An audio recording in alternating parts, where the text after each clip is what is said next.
Food delivery কাজ। এখন বাজে রাত 3টা 2। আমার একটা তলব ঢুকছে, তো রাস্তার ওই পাশে মাতাম, এখানে 4 লেনের রাস্তা আছে, এটা 80, তারপরে গেলে 130, ওই পারে একটা আছে 130, তার উপরে আবার আছে 80।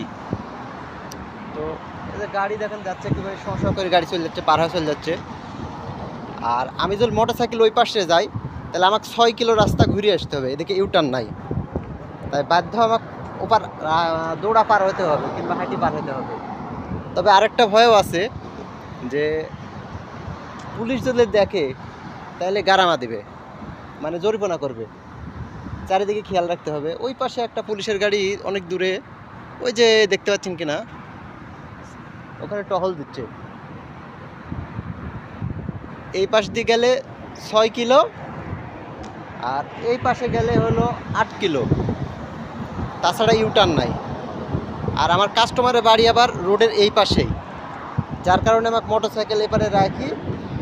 আল্লাহ, চাবি তো আমি লিনি মোটরসাইকেল এখানে রাখি, ওই পারে পার হইতে হবে।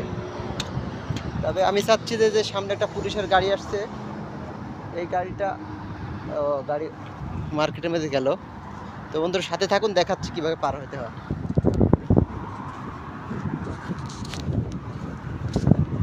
এটা গাড়ি নাই, অনেক জোরে জোরে গাড়ি আসছে।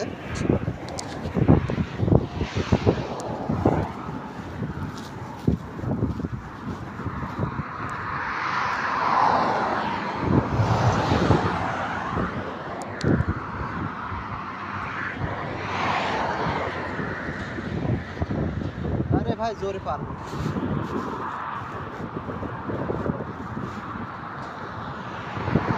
গাড়ি অনেক দূরে আছে, মারলাম দৌড়, মারা লাগলো না। এখন রাত্রে তাই গাড়ি কম, দিনের বেলা হলে রোড পার হয় মুশকিল হয়ে যায়। এই পাশেও ফাঁকা আছে, ওই পারে পুলিশ আছে, তাড়াতাড়ি পার হতে হবে। এই হলো ফুড ডেলিভারির কাহিনী, আরও অনেক সমস্যা আছে। এটা 80 রাস্তা, মাঝখানে দুইটা 130-এর। এখন আর আমি পার হইলাম, দিনের বেলাতে পার হইতে অনেক কষ্ট হয়, দিনের বেলা পার হয়ে যায় না, খুব গাড়ি থাকে।